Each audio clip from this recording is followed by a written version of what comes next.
ਵਾਹਿਗੁਰੂ ਜੀ ਕਾ ਖਾਲਸਾ ਵਾਹਿਗੁਰੂ ਜੀ ਕੀ ਫਤਿਹ। ਸ਼੍ਰੀ ਅਕਾਲ ਤਖਤ ਸਾਹਿਬ ਜੀ ਦੇ ਬਾਗੀ ਪ੍ਰਕਾਸ਼ ਸਿੰਘ ਬਾਦਲ ਨੂੰ ਸਿਆਸਤ ਦੇ ਵਿੱਚ ਮੁੜ ਜਿਉਂਦਾ ਕਰਨ ਦੇ ਲਈ ਅੱਜ ਸ਼੍ਰੀ ਅਕਾਲ ਤਖਤ ਸਾਹਿਬ ਜੀ ਦੀ ਇੱਕ ਵਾਰ ਫਿਰ ਤੋਂ ਦੁਰਵਰਤੋਂ ਹੋ ਰਹੀ ਹੈ।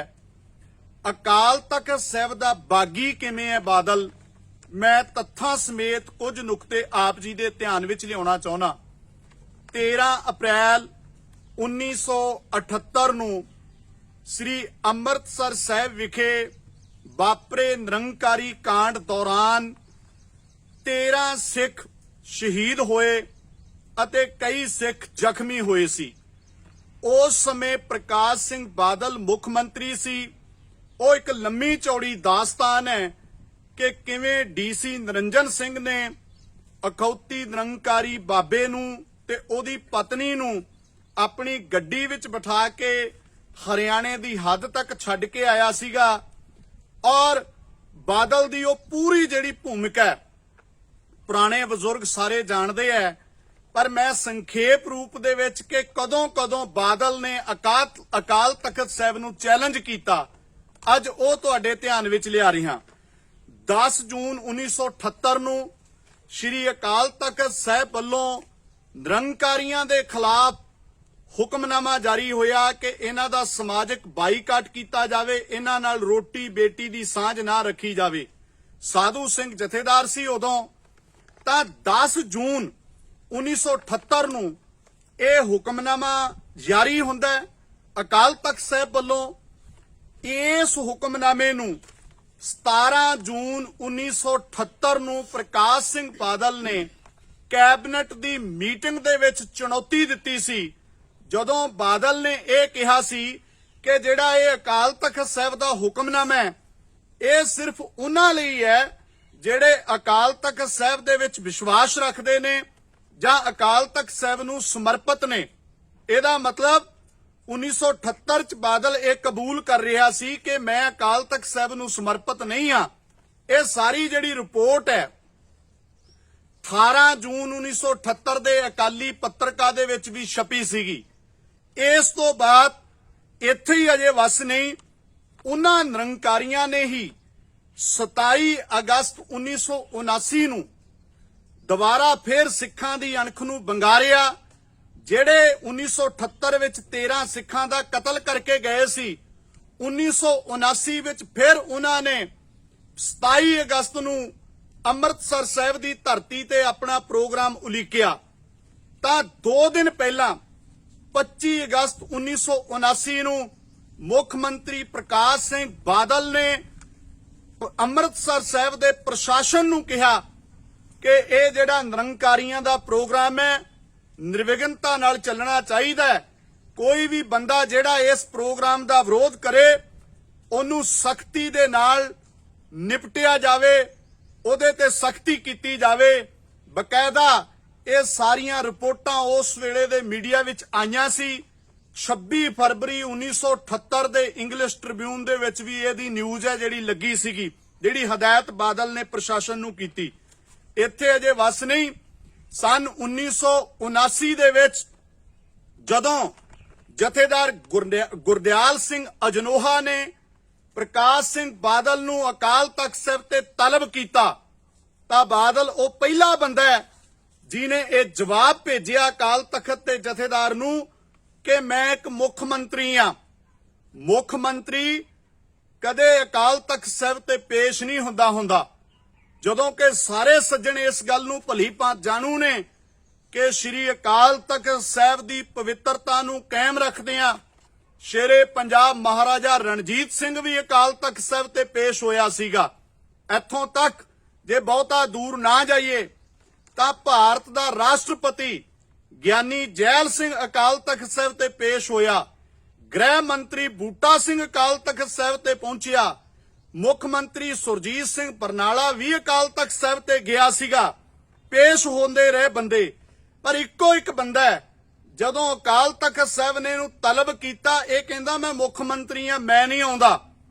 ਤਾਂ ਜਿਹੜੇ ਬੰਦੇ ਅਕਾਲ ਤਖਤ ਸਾਹਿਬ ਤੇ ਪੇਸ਼ ਨਹੀਂ ਹੁੰਦੇ ਉਹਨਾਂ ਨੂੰ ਆਮ ਤੌਰ ਤੇ ਪੰਥ ਵਿੱਚੋਂ ਕੱਢ ਦਿੱਤਾ ਜਾਂਦਾ ਹੈ। ਇੱਥੋਂ ਤੱਕ ਕਿ ਭਾਵੇਂ ਆਪਾਂ ਕਿਸੇ ਦੇ ਵਿਚਾਰਾਂ ਨਾਲ ਪੂਰੇ ਸਹਿਮਤ ਹੋਈਏ ਜਾਂ ਨਾ, ਪ੍ਰੋਫੈਸਰ ਦਰਸ਼ਨ ਸਿੰਘ ਅਕਾਲ ਤਖਤ ਸਾਹਿਬ ਤੇ ਪਹੁੰਚੇ ਵੀ ਸੀ। ਇਹਦੇ ਬਾਵਜੂਦ ਵੀ ਉਹਨਾਂ ਨੂੰ ਕਿਹਾ ਗਿਆ ਤੁਸੀਂ ਸਾਡੇ ਨਿੱਜੀ ਦਫ਼ਤਰ 'ਚ ਪਹੁੰਚ ਕੇ ਗੱਲਬਾਤ ਕਰੋ। ਉਹਨਾਂ ਨੂੰ ਫਿਰ ਵੀ ਪੰਥ ਵਿੱਚੋਂ ਕੱਢਿਆ ਗਿਆ ਸੀਗਾ। ਮੈਂ ਇੱਥੇ ਕੋਈ ਧੜੇ ਦੀ ਗੱਲ ਨਹੀਂ ਕਰ ਰਿਹਾ, ਜਿਹੜੇ ਤੱਥ ਨੇ ਸਿਰਫ ਉਹ ਤੁਹਾਡੇ ਧਿਆਨ ਵਿੱਚ ਲਿਆ ਰਿਹਾ ਕਿ ਜਿਹੜਾ ਅਕਾਲ ਤਖਤ ਤੇ ਪੇਸ਼ ਨਹੀਂ ਹੁੰਦਾ ਉਹਨੂੰ ਆਮ ਤੌਰ ਤੇ ਪੰਥ 'ਚੋਂ ਕੱਢਦੇ ਆ। ਪਰ ਪ੍ਰਕਾਸ਼ ਸਿੰਘ ਬਾਦਲ ਨੂੰ ਅਕਾਲ ਤਖਤ ਸਾਹਿਬ ਦੇ ਜਥੇਦਾਰਾਂ ਨੇ ਫਖਰੇ ਕੌਮ ਦਿੱਤਾ। ਮੈਂ ਅੱਗੇ ਜਾ ਕੇ ਗੱਲ ਕਰਾਂਗਾ। ਤਾਂ ਹੁਣ ਤੁਸੀਂ ਵੇਖੋ ਇੱਥੇ ਅਜੇ ਵਸ ਨਹੀਂ ਹੈ, ਕਿਵੇਂ ਬਾਰ-ਬਾਰ ਬਾਦਲ ਅਕਾਲ ਤਖਤ ਸਾਹਿਬ ਨੂੰ ਚੈਲੰਜ ਕਰਦਾ ਹੈ। 13 ਅਪ੍ਰੈਲ 1994 ਨੂੰ ਜਦੋਂ ਸ਼੍ਰੀ ਅਕਾਲ ਤਖਤ ਸਾਹਿਬ ਦੇ ਜਥੇਦਾਰ ਪ੍ਰੋਫੈਸਰ ਮਨਜੀਤ ਸਿੰਘ ਸੀ, ਉਹਨਾਂ ਨੇ ਇੱਕ ਹੁਕਮਨਾਮਾ ਦਿੱਤਾ ਕਿ ਸ਼੍ਰੋਮਣੀ ਅਕਾਲੀ ਦਲ ਦੇ ਜਿੰਨੇ ਵੀ ਧੜੇ ਨੇ ਉਹਨਾਂ ਸਾਰੇ ਧੜਿਆਂ ਨੂੰ ਭੰਗ ਕੀਤਾ ਜਾਵੇ। ਤਾਂ ਸਾਰੇ ਧੜੇ 25 ਅਪ੍ਰੈਲ ਨੂੰ ਸ਼੍ਰੀ ਅਕਾਲ ਤਖਤ ਸਾਹਿਬ ਤੇ ਪਹੁੰਚੇ, ਪਰ ਇੱਕੋ ਹੀ ਸੀ ਜਿਹੜਾ ਅਕਾਲ ਤਖਤ ਸਾਹਿਬ ਤੇ ਸ਼ਾਮਲ ਨਹੀਂ ਹੋਇਆ ਪੂਰੇ ਪੰਥ ਵਿੱਚੋਂ, ਉਹ ਸੀ ਬਾਦਲ ਕੇ। ਇਹ ਉੱਥੇ ਸ਼ਾਮਲ ਨਹੀਂ ਹੋਏ। 2 ਮਈ 1994 ਨੂੰ ਸ਼੍ਰੀ ਅਕਾਲ ਤਖਤ ਸਾਹਿਬ ਵਿਖੇ ਸ਼੍ਰੀ ਗੁਰੂ ਗ੍ਰੰਥ ਸਾਹਿਬ ਸੱਚੇ ਪਾਤਸ਼ਾਹ ਜੀ ਦੀ ਸਰਪ੍ਰਸਤੀ ਛਤਰਛਾਇਆ ਦੇ ਹੇਠ ਖਾਲਸਾ ਪੰਥ ਦੀ ਹਾਜ਼ਰੀ ਦੇ ਵਿੱਚ ਇੱਕ ਫੈਸਲਾ ਹੋਇਆ, ਜਿਹੜਾ ਜਥੇਦਾਰ ਮਨਜੀਤ ਸਿੰਘ ਨੇ ਸੁਣਾਇਆ। ਉਹ ਸੀ ਕਿ ਸ਼੍ਰੋਮਣੀ ਅਕਾਲੀ ਦਲ ਅੰਮ੍ਰਿਤਸਰ ਦੀ ਸਥਾਪਨਾ ਹੋਈ 2 ਮਈ 1994 ਨੂੰ, ਜਿੱਥੇ ਸ਼੍ਰੋਮਣੀ ਅਕਾਲੀ ਦਲ ਅੰਮ੍ਰਿਤਸਰ ਦੀ ਸਥਾਪਨਾ ਅਕਾਲ ਤਖਤ ਸਾਹਿਬ ਤੋਂ ਹੋਈ। ਉੱਥੇ ਦੂਜੇ ਪਾਸੇ ਜਿਹੜੇ ਬਾਦਲ ਜਿਹੜਾ ਉੱਥੇ ਨਹੀਂ ਸੀ ਪਹੁੰਚਿਆ, ਉਹਨੂੰ 6 ਮਈ ਨੂੰ ਪੇਸ਼ ਹੋਣ ਦੀ ਹਦਾਇਤ ਦਿੱਤੀ ਗਈ ਕਿ ਇੱਥੇ ਅਕਾਲ ਤਖਤ ਸਾਹਿਬ ਤੇ ਪੇਸ਼ ਹੋਵੇ।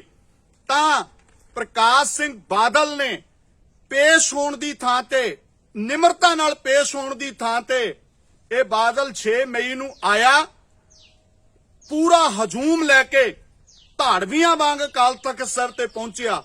ਤੇ ਜਿਹੜੇ ਇਹਨੇ ਨਾਲ ਬੰਦੇ ਸੀ ਉਹਨਾਂ ਨੇ ਸ਼੍ਰੀ ਅਕਾਲ ਤਖਤ ਸਾਹਿਬ ਦੇ ਜਥੇਦਾਰ ਪ੍ਰਤੀ ਅਪਮਾਨਜਨਕ ਸ਼ਬਦ ਬੋਲੇ, ਇੱਥੋਂ ਤੱਕ ਕਿ ਗਾਲੀ ਗਲੋਚ ਵੀ ਕੀਤਾ।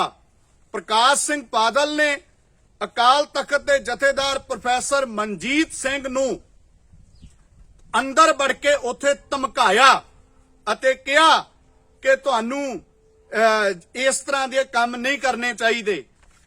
ਬਾਹਰ ਆ ਕੇ ਪ੍ਰਕਾਸ਼ ਸਿੰਘ ਬਾਦਲ ਕਹਿੰਦਾ ਕਿ ਮੈਨੂੰ ਵੱਖਰਾ ਅਕਾਲੀ ਦਲ ਬਣਾਉਣ ਦੀ ਇਜਾਜ਼ਤ ਮਿਲ ਗਈ ਹੈ, ਜਦੋਂ ਕਿ ਪ੍ਰੋਫੈਸਰ ਮਨਜੀਤ ਸਿੰਘ ਜਥੇਦਾਰ ਨੇ ਸੰਗਤ ਨੂੰ ਸੰਬੋਧਨ ਹੁੰਦਿਆਂ ਕਿਹਾ ਸੀ ਕਿ ਵੱਖਰਾ ਅਕਾਲੀ ਦਲ ਬਣਾਉਣ ਦੀ ਕਿਸੇ ਨੂੰ ਕੋਈ ਇਜਾਜ਼ਤ ਨਹੀਂ ਹੈ। ਸੋ ਇਹ ਲੰਮੇ ਚਿੱਠੇ ਨੇ ਬਾਦਲ ਦੇ। ਇਸ ਤੋਂ ਮੈਂ ਅੱਗੇ ਵਧਾਂ। 31 ਦਸੰਬਰ 1998 ਨੂੰ ਸ਼੍ਰੀ ਅਕਾਲ ਤਖਤ ਸਾਹਿਬ ਦੇ ਜਥੇਦਾਰ ਉਸ ਵਕਤ ਸਿੰਘ ਸਾਹਿਬ ਭਾਈ ਰਣਜੀਤ ਸਿੰਘ ਸੀ, ਉਹਨਾਂ ਨੇ ਇੱਕ ਹੁਕਮਨਾਮਾ ਜਾਰੀ ਕੀਤਾ ਕਿ ਜਿਹੜਾ 300 ਸਾਲਾ ਆ ਰਿਹਾ ਖਾਲਸਾ ਪ੍ਰਗਟ ਦਿਵਸ 1999 ਦੇ ਵਿੱਚ, ਉਹ ਆਪਾਂ ਮਿਲ ਜੁਲ ਕੇ ਮਨਾਉਣਾ ਹੈ, ਕਿਉਂਕਿ ਉਹਨਾਂ ਸਮਿਆਂ ਦੇ ਵਿੱਚ ਬਾਦਲ ਤੌੜਾ ਵਿਵਾਦ ਕਾਫੀ ਵੱਡੇ ਪੱਧਰ ਤੇ ਜਿਹੜਾ ਸੀਗਾ ਵਧਿਆ ਹੋਇਆ ਸੀ। ਤਾਂ ਇਹ ਹੁਕਮਨਾਮੇ ਨੂੰ ਮੰਨਣ ਦੀ ਥਾਂ ਤੇ ਪ੍ਰਕਾਸ਼ ਸਿੰਘ ਬਾਦਲ ਨੇ 24 ਜਨਵਰੀ 1999 ਨੂੰ ਆਪਣੀ ਸਰਕਾਰੀ ਕੋਠੀ ਦੇ ਵਿੱਚ ਸ਼੍ਰੋਮਣੀ ਗੁਰਦੁਆਰਾ ਪ੍ਰਬੰਧਕ ਕਮੇਟੀ ਦੇ 133 ਮੈਂਬਰਾਂ ਨੂੰ ਸੱਦਿਆ। ਉਹਨਾਂ ਦੀ ਮੀਟਿੰਗ ਹੋਈ ਔਰ ਉਹਨਾਂ ਮੈਂਬਰਾਂ ਤੋਂ ਇਹ ਮਤਾ ਪਵਾਇਆ ਗਿਆ ਕਿ ਅਕਾਲ ਤਖਤ ਦਾ ਜਿਹੜਾ ਜਥੇਦਾਰ ਹੈ ਭਾਈ ਰਣਜੀਤ ਸਿੰਘ ਜੀ ਨੇ ਮਿਲ ਜੁਲ ਕੇ ਖਾਲਸਾ ਪ੍ਰਗਟ ਦਿਵਸ ਮਨਾਉਣ ਦਾ ਹੁਕਮ ਕੀਤਾ, ਉਹਨੂੰ ਇਹ ਹੁਕਮ ਵਾਪਸ ਲੈਣਾ ਚਾਹੀਦਾ। ਤਾਂ 25 ਜਨਵਰੀ 1999 ਨੂੰ ਸ਼੍ਰੋਮਣੀ ਗੁਰਦੁਆਰਾ ਪ੍ਰਬੰਧਕ ਕਮੇਟੀ ਦੇ ਮੈਂਬਰਾਂ ਨੂੰ ਜਥੇਦਾਰ ਰਣਜੀਤ ਸਿੰਘ ਨੇ ਇਹ ਹੁਕਮਨਾਮਾ ਭੇਜਿਆ ਕਿ ਜਿਹੜਾ ਤੁਸੀਂ ਇਹ ਮਤਾ ਪਾਸ ਕੀਤਾ ਕੱਲ, ਇਸ ਮਤੇ ਦੇ ਹੇਠਾਂ ਜਿਹੜੇ ਸਾਈਨ ਹੋਏ ਨੇ, ਕੀ ਉਹ ਸੱਚੀਓ ਤੁਹਾਡੇ ਹੈ? ਤੁਸੀਂ 11 ਫਰਵਰੀ ਤੱਕ ਸਪਸ਼ਟ ਕਰੋ, ਆਪਣੀ ਹਕੀਕਤ ਦੱਸੋ ਕਿ ਤੁਸੀਂ ਕਿੱਥੇ ਖੜੇ ਹੋ। ਜਦੋਂ ਬਾਰ-ਬਾਰ ਪ੍ਰਕਾਸ਼ ਸਿੰਘ ਬਾਦਲ ਅਕਾਲ ਤਖਤ ਸਾਹਿਬ ਨੂੰ ਚੁਣੌਤੀ ਦੇ ਰਿਹਾ ਸੀ, ਆਖਿਰ ਫਿਰ 10 ਫਰਵਰੀ 1999 ਨੂੰ ਸਿੰਘ ਸਾਹਿਬ ਭਾਈ ਰਣਜੀਤ ਸਿੰਘ ਨੇ ਸਿੱਖ ਪੰਥ ਨੂੰ ਇੱਕ ਅਪੀਲ ਕੀਤੀ ਕਿ ਪ੍ਰਕਾਸ਼ ਸਿੰਘ ਬਾਦਲ ਦਾ ਬਾਈਕਾਟ ਕੀਤਾ ਜਾਵੇ, ਤਾਂ ਬਾਦਲ ਨੇ ਇਸ ਤੋਂ ਬਾਅਦ ਫਿਰ ਆਪਣੇ ਆਪ ਨੂੰ ਅਕਾਲ ਤਖਤ ਸਾਹਿਬ ਦੇ ਜਥੇਦਾਰ ਤੋਂ ਵੱਡਾ ਸਾਬਤ ਕਰਨ ਦੇ ਲਈ ਇਹਨੇ ਇੱਕ ਸ਼੍ਰੋਮਣੀ ਕਮੇਟੀ ਦੇ ਐਗਜ਼ੈਕਟਿਵ ਮੈਂਬਰਾਂ ਦੀ ਮੀਟਿੰਗ ਸੱਦੀ। ਸਿਰਫ 15 ਐਗਜ਼ੈਕਟਿਵ ਮੈਂਬਰ ਉੱਥੇ ਪਹੁੰਚੇ। ਉਹਨਾਂ 15 ਦੇ ਵਿੱਚੋਂ 10 ਐਗਜ਼ੈਕਟਿਵ ਮੈਂਬਰ ਜਿਹੜੇ ਬਾਦਲ ਧੜੇ ਦੇ ਸੀ, ਉਹਨਾਂ ਨੇ 10 ਮੈਂਬਰਾਂ ਨੇ ਮਤਾ ਪਾ ਕੇ ਸਿੰਘ ਸਾਹਿਬ ਭਾਈ ਰਣਜੀਤ ਸਿੰਘ ਨੂੰ ਅਕਾਲ ਤਖਤ ਸਾਹਿਬ ਤੋਂ ਬਰਖਾਸਤ ਕਰਤਾ। ਦੇਖੋ ਹਾਲਾਤ ਕੈਸੇ ਨੇ ਕਿ ਵੱਡੇ ਵੱਡੇ ਲੋਕ ਅਕਾਲ ਤਖਤ ਸਾਹਿਬ ਅੱਗੇ ਝੁਕਦੇ ਰਹੇ, ਪਰ ਇਹ ਅਕਾਲ ਤਖਤ ਸਾਹਿਬ ਦੇ ਜਥੇਦਾਰਾਂ ਨੂੰ ਵੀ ਟਿੱਚ ਸਮਝਦਾ ਰਿਹਾ। ਇੱਥੇ ਅਜੇ ਵਸ ਨਹੀਂ ਹੈ, ਇਹਦੇ ਬੜੇ ਲੰਮੇ ਕਿੱਸੇ ਹੈ। ਮੈਂ ਦੱਸਣਾ ਚਾਹੁੰਦਾ ਕਿ 7 ਦਸੰਬਰ ਸਨ 2000 ਨੂੰ ਪੰਜਾਬੀ ਟ੍ਰਿਬਿਊਨ ਅਖਬਾਰ ਦੇ ਵਿੱਚ ਜਥੇਦਾਰ ਜੋਗਿੰਦਰ ਸਿੰਘ ਬੇਦੰਤੀ, ਉਹਨਾਂ ਵੱਲੋਂ ਇੱਕ ਸਟੇਟਮੈਂਟ ਲੱਗੀ ਜਦੋਂ ਉਹ ਅਕਾਲ ਤਖਤ ਦੇ ਜਥੇਦਾਰ ਸੀਗੇ। 7 ਦਸੰਬਰ 2000 ਨੂੰ ਇਹ ਸਟੇਟਮੈਂਟ ਲੱਗੀ। ਉਹਨਾਂ ਕਿਹਾ ਕਿ ਜਿਹੜੀ ਆਰਐਸਐਸ ਹੈ ਇਹ ਸਿੱਖਾਂ ਦੇ ਅੰਦਰੂਨੀ ਮਾਮਲਿਆਂ ਦੇ ਵਿੱਚ ਦਖਲ ਨਾ ਦੇਵੇ ਅਤੇ ਆਰਐਸਐਸ ਦੇਸ਼ ਦੀਆਂ ਘੱਟ ਗਿਣਤੀਆਂ ਲਈ ਖਤਰਾ ਹੈ। 7 ਦਸੰਬਰ 2000 ਨੂੰ ਜੋਗਿੰਦਰ ਸਿੰਘ ਬੇਦੰਤੀ ਆਰਐਸਐਸ ਦੇ ਖਿਲਾਫ ਬਿਆਨ ਦੇ ਰਿਹਾ ਹੈ। 2 ਦਿਨ ਬਾਅਦ 9 ਦਸੰਬਰ ਸਨ 2000 ਨੂੰ ਪ੍ਰਕਾਸ਼ ਸਿੰਘ ਬਾਦਲ ਨੇ ਇਹ ਐਲਾਨ ਕੀਤਾ, ਇਹ ਬਿਆਨ ਦਿੱਤਾ ਉਸੇ ਅਖਬਾਰ ਦੇ ਵਿੱਚ ਕਿ ਜਿਹੜੀ ਆਰਐਸਐਸ ਹੈ ਇਹ ਦੇਸ਼ ਭਗਤਾਂ ਦੀ ਜਥੇਬੰਦੀ ਹੈ। ਆਰਐਸਐਸ ਦੇ ਖਿਲਾਫ ਬਿਆਨ ਦੇਣ ਵਾਲੇ ਦੇਸ਼ ਧਰੋਹੀ ਨੇ, ਇਹ ਪੰਜਾਬ ਦੇ ਦੇਸ਼ ਦੇ ਦੁਸ਼ਮਣ ਨੇ, ਪੰਜਾਬ ਦੇ ਅਮਨ ਨੂੰ ਭੰਗ ਕਰਨਾ ਚਾਹੁੰਦੇ ਹੈ। ਅਕਾਲ ਤਖਤ ਸਾਹਿਬ ਦੇ ਜਥੇਦਾਰ ਦੇ ਬਿਆਨ ਦੀ ਜਿਹੜੀ ਹੈ ਕਾਟ ਕੀਤੀ ਸਿਰਫ 2 ਦਿਨਾਂ ਬਾਅਦ ਬਾਦਲ ਨੇ। ਇੱਥੇ ਅਜੇ ਵਸ ਨਹੀਂ। ਪ੍ਰਕਾਸ਼ ਸਿੰਘ ਬਾਦਲ ਮੁੱਖ ਮੰਤਰੀ ਸੀ ਜਦੋਂ ਇਹਦੇ ਰਾਜ ਦੇ ਵਿੱਚ ਪਿਆਰਾ ਸਿੰਘ ਭਨਿਆਰੇ ਵਾਲੇ ਸਾਧ ਨੇ ਪੰਜਾਬ ਦੀ ਧਰਤੀ ਤੇ ਧੰਨ ਸਤਿਗੁਰੂ ਸ੍ਰੀ ਗੁਰੂ ਗ੍ਰੰਥ ਸਾਹਿਬ ਸੱਚੇ ਪਾਤਸ਼ਾਹ ਦੀਆਂ ਥਾਂ ਥਾਂ ਅੱਗਾਂ ਲਗਵਾਈਆਂ। ਪੰਜਾਬ ਦੇ ਵਿੱਚ 13 ਥਾਵਾਂ ਦੇ ਉੱਤੇ ਗੁਰੂ ਗ੍ਰੰਥ ਸਾਹਿਬ ਮਹਾਰਾਜ ਸੱਚੇ ਪਾਤਸ਼ਾਹ ਦੀ ਸਰੂਪ ਅਗਨ ਭੇਟ ਹੋਏ, ਪਰ ਇਹਦੇ ਬਾਵਜੂਦ ਉਹਦੇ ਤੇ ਸਖਤ ਕਾਰਵਾਈ ਨਾ ਹੋਈ। ਕਾਰਵਾਈ ਕੀ ਕਰਨੀ ਸੀ, ਬਲਕਿ 9 ਜੁਲਾਈ ਸਨ 2001 ਨੂੰ ਜਦੋਂ ਜਥੇਦਾਰ ਜੋਗਿੰਦਰ ਸਿੰਘ ਬੇਦੰਤੀ ਅਕਾਲ ਤਖਤ ਸਾਹਿਬ ਦੇ ਜਥੇਦਾਰ ਸੀ, ਉਹਨਾਂ ਨੇ ਇੱਕ ਹੁਕਮਨਾਮਾ ਦਿੱਤਾ। ਪੰਥ ਨੂੰ ਕਿਹਾ ਕਿ ਭਨਿਆਰਾਂ ਵਾਲੇ ਸਾਧ ਨਾਲ ਕੋਈ ਰਾਬਤਾ ਨਾ ਰੱਖੋ, ਇਹਨਾਂ ਦੇ ਸ਼ਰਧਾਲੂਆਂ ਨੂੰ ਕੋਈ ਸਹਿਯੋਗ ਨਾ ਦਿਓ, ਬਲਕਿ ਇਹਨਾਂ ਦੇ ਡੇਰੇ ਕੋਈ ਨਾ ਜਾਵੇ। ਜਦੋਂ ਇਹ ਹੁਕਮ ਅਕਾਲ ਤਖਤ ਵੱਲੋਂ ਆਇਆ ਤਾਂ ਪ੍ਰਕਾਸ਼ ਸਿੰਘ ਬਾਦਲ ਨੇ ਆਪਣੇ ਕਈ ਲੀਡਰਾਂ ਨੂੰ ਭਨਿਆਰਾਂ ਵਾਲੇ ਦੇ ਡੇਰੇ 'ਚ ਭੇਜਿਆ। ਕੇਵਲ ਬਾਦਲ ਵਰਗੇ ਬੰਦੇ ਅਕਾਲ ਤਖਤ ਸਾਹਿਬ ਦੇ ਹੁਕਮ ਦੀਆਂ ਧੱਜੀਆਂ ਉਡਾਉਂਦੇ ਹੋਏ ਭਨਿਆਰਾਂ ਵਾਲੇ ਦੇ ਡੇਰੇ ਵਿੱਚ ਜਾ ਕੇ ਹਾਜ਼ਰੀਆਂ ਭਰਦੇ ਰਹੇ। ਇਸ ਤੋਂ ਇਲਾਵਾ ਨੂਰ ਮਹਿਲੀਆਂ ਦੇ ਨਾਲ ਕਿਵੇਂ ਜ਼ਾਰੀ ਨਿਭਾਈ, ਸੌਦਾ ਸਾਧ ਵਾਲੀ ਜ਼ਾਰੀ ਤਾਂ ਕੋਈ ਭੁੱਲਿਆ ਨਹੀਂ ਹੈ ਕਿ ਕਿਵੇਂ 2007 ਦੇ ਵਿੱਚ ਜਿਹੜਾ ਸਵਾਂਗ ਰਚਿਆ ਸੌਦਾ ਸਾਧ ਨੇ, ਉਸ ਕੇਸ ਦੇ ਵਿੱਚੋਂ ਬਾਦਲ ਨੇ ਬਚਾਇਆ। ਬਿਨਾਂ ਮੰਗਿਆਂ ਕਿਵੇਂ ਜਥੇਦਾਰਾਂ ਤੋਂ ਮਾਫੀ ਮੰਗਾਈ, ਮੈਂ ਉਹਦਾ ਡਿਟੇਲ ਦੱਸਣਾ ਠੀਕ ਨਹੀਂ ਸਮਝਦਾ, ਸਾਰੇ ਅਸੀਂ ਜਾਣੂ ਆ। ਔਰ ਹੁਣ ਤੁਸੀਂ ਵੇਖ ਲਓ ਸਨ 2022 ਦੀਆਂ ਚੋਣਾਂ ਦੇ ਵਿੱਚ ਵੀ ਸੌਦਾ ਸਾਧ ਦੇ ਚੇਲਿਆਂ ਨੇ ਜਿੱਥੇ ਬੀਜੇਪੀ ਨੂੰ ਸਪੋਰਟ ਦਿੱਤੀ, ਉੱਥੇ ਬਾਦਲ ਗਰੁੱਪ ਨੂੰ ਵੀ ਸਪੋਰਟ ਦਿੱਤੀ ਆ। ਚਾਹੀਦਾ ਤਾਂ ਇਹ ਸੀਗਾ ਕਿ ਗਿਆਨੀ ਹਰਪ੍ਰੀਤ ਸਿੰਘ ਬਾਦਲ ਦਲੀਆਂ ਨੂੰ ਤਲਬ ਕਰਦੇ ਅਕਾਲ ਤਖਤ ਸਾਹਿਬ ਤੇ, ਪਰ ਮੈਂ ਹੈਰਾਨ ਹੁੰਨਾ ਕਿ ਕਿਸ ਕਿਸਮ ਦੇ ਹਾਲਾਤ ਨੇ ਸ਼੍ਰੀ ਅਕਾਲ ਤਖਤ ਸਾਹਿਬ ਤੇ, ਕਿਸ ਕਿਸਮ ਦੇ ਲੋਕ ਪ੍ਰਬੰਧ ਸੰਭਾਲ ਰਹੇ ਨੇ ਜਾਂ ਕਾਬਜ ਹੋ ਕੇ ਬੈਠੇ ਐ। ਗੁਰੂ ਪਿਆਰਿਓ, ਦੁਨੀਆ ਭਰ ਵਿੱਚ ਵਸਦੇ ਹੋਏ ਸਿੱਖੋ, ਏਡੇ ਵੱਡੇ ਪੱਧਰ ਤੇ ਉਹਦੀਆਂ ਗਦਾਰੀਆਂ ਉਹ ਵੱਖਰੀਆਂ ਨੇ, ਉਹ ਨਹੀਂ ਅੱਜ ਆਪਾਂ ਦਸੀਆਂ। ਮੈਂ ਸਿਰਫ ਇੱਕ ਲਫ਼ਜ਼ ਦੀ ਵਿਆਖਿਆ ਕਰ ਰਿਹਾ ਕਿ ਅਕਾਲ ਤਖਤ ਸਾਹਿਬ ਦਾ ਬਾਗੀ ਪ੍ਰਕਾਸ਼ ਸਿੰਘ ਬਾਦਲ ਕਿਵੇਂ ਹੈ। ਜਿਹੜਾ ਅਕਾਲ ਤਖਤ ਸਾਹਿਬ ਦਾ ਬਾਗੀ ਹੈ, ਉਸ ਬਾਦਲ ਨੂੰ 5 ਦਸੰਬਰ ਸਨ 2011 ਨੂੰ ਫਖਰੇ ਕੌਮ ਦਾ ਖਿਤਾਬ ਦਿੱਤਾ ਗਿਆ। ਸੋ ਬੜੇ ਲੰਮੇ ਚਿੱਠੇ ਹੈ। ਆਖਰ ਤੇ ਮੈਂ ਇਹ ਕਹਿਣਾ ਚਾਹੁੰਦਾ ਗਿਆਨੀ ਹਰਪ੍ਰੀਤ ਸਿੰਘ ਹੋਰਾਂ ਨੂੰ ਕਿ ਤੁਸੀਂ ਪਿਛਲੇ ਸਮਿਆਂ 'ਚ ਕਹਿੰਦੇ ਰਹੇ ਹੋ ਕਿ ਕੌਮ ਜਥੇਦਾਰ ਨਾਲ ਖੜ ਜਾਏ, ਤਾਂ ਜਥੇਦਾਰ ਜਿਹੜਾ 18ਵੀਂ ਸਦੀ ਵਾਲੇ ਜਥੇਦਾਰ ਵਰਗੀ ਭੂਮਿਕਾ ਨਿਭਾ ਸਕਦਾ ਹੈ। ਗਿਆਨੀ ਹਰਪ੍ਰੀਤ ਸਿੰਘ ਜੀ, ਕੌਮ ਗੁਰੂ ਸਾਹਿਬ ਸੱਚੇ ਪਾਤਸ਼ਾਹ ਦੀਆਂ ਬਖਸ਼ਿਸ਼ਾਂ ਦੀ ਪਾਤਰ ਹੋ ਚੁੱਕੀ ਹੈ। ਪੰਥ ਦੋਖੀ ਅਕਾਲ ਤਖਤ ਸਾਹਿਬ ਦੇ ਬਾਗੀ ਬਾਦਲ ਪਰਿਵਾਰ ਨੂੰ ਸਿਆਸਤ ਦੇ ਵਿੱਚੋਂ ਖਤਮ ਕਰ ਚੁੱਕੀ ਹੈ। ਡੈਡ ਹੋ ਚੁੱਕਿਆ ਬਾਦਲ ਪਰਿਵਾਰ। ਪਰ ਅੱਜ ਤੁਸੀਂ ਡੈਡ ਹੋਏ ਬਾਦਲ ਪਰਿਵਾਰ ਦੇ ਵਿੱਚ ਜਾਨ ਪਾਉਣ ਦੇ ਲਈ ਅਕਾਲ ਤਖਤ ਦੇ ਬਾਗੀ ਬਾਦਲ ਦੇ ਵਿੱਚ ਜਾਨ ਪਾਉਣ ਦੇ ਲਈ ਅਕਾਲ ਤਖਤ ਸਾਹਿਬ ਦੀ ਦੁਰਵਰਤੋਂ ਕਰ ਰਹੇ ਹੋ।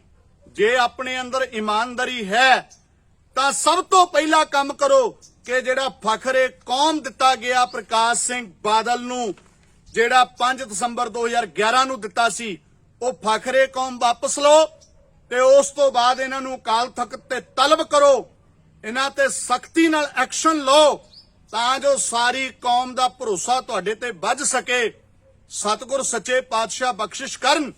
ਨਹੀਂ ਤਾਂ ਹੁਣ ਉਹ ਦਿਨ ਬਹੁਤੇ ਦੂਰ ਨਹੀਂ ਹਨ ਜਦੋਂ ਸਾਡੇ ਪਵਿੱਤਰ ਇਤਿਹਾਸਕ ਗੁਰਧਾਮਾਂ ਦੀ ਸੇਵਾ ਸੰਭਾਲ ਸ੍ਰੀ ਗੁਰੂ ਗ੍ਰੰਥ ਸਾਹਿਬ ਸੱਚੇ ਪਾਤਸ਼ਾਹ ਨੂੰ ਸਮਰਪਿਤ ਸਿੱਖਾਂ ਦੇ ਹੱਥ ਵਿੱਚ ਆਊਗੀ ਔਰ ਜਿਹੜੇ ਲੋਕ ਗਦਾਰਾਂ ਡੋਗਰਿਆਂ ਦਾ ਪੱਖ ਪੂਰਨਗੇ ਉਹਨਾਂ ਦਾ ਜਿਹੜਾ ਨਾਂ ਹੈ ਇਤਿਹਾਸ ਦੇ ਵਿੱਚ ਕਾਲੇ ਅੱਖਰਾਂ ਵਿੱਚ ਲਿਖਿਆ ਜਾਊਗਾ।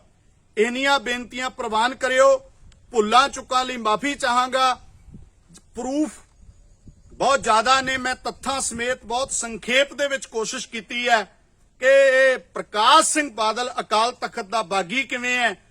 ਅੱਜ ਜਦੋਂ ਮੌਜੂਦਾ ਸਮੇਂ ਵਿੱਚ ਅਕਾਲ ਤਖਤ ਸਾਹਿਬ ਦੀਆਂ ਦੇ ਜਥੇਦਾਰਾਂ ਦੀਆਂ ਨਲਾਇਕੀਆਂ ਅਸੀਂ ਧਿਆਨ ਵਿੱਚ ਲਿਆਉਂਦੇ ਆ ਤਾਂ ਇਹ ਬਾਦਲ ਕੇ ਸਭ ਤੋਂ ਵੱਧ ਚੀਕਾਂ ਮਾਰਦੇ ਆ ਕਿ ਅਕਾਲ ਤਖਤ ਨੂੰ ਇਹ ਬੰਦੇ ਚੈਲੰਜ ਕਰ ਰਹੇ ਆ। ਅੱਜ ਤੱਥਾਂ ਸਮੇਤ ਆਪਾਂ ਦੱਸਿਆ ਕਿ ਚੈਲੰਜ ਕੌਣ ਕਰ ਰਿਹਾ ਹੈ।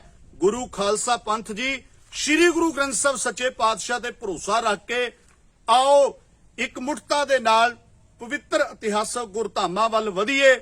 ਸਤਿਗੁਰ ਸੱਚੇ ਪਾਤਸ਼ਾਹ ਦੀਆਂ ਖੁਸ਼ੀਆਂ ਪ੍ਰਾਪਤ ਕਰੀਏ। ਫਤਿਹ ਪ੍ਰਵਾਨੋ ਜੀ। ਵਾਹਿਗੁਰੂ ਜੀ ਕਾ ਖਾਲਸਾ, ਵਾਹਿਗੁਰੂ ਜੀ ਕੀ ਫਤਿਹ।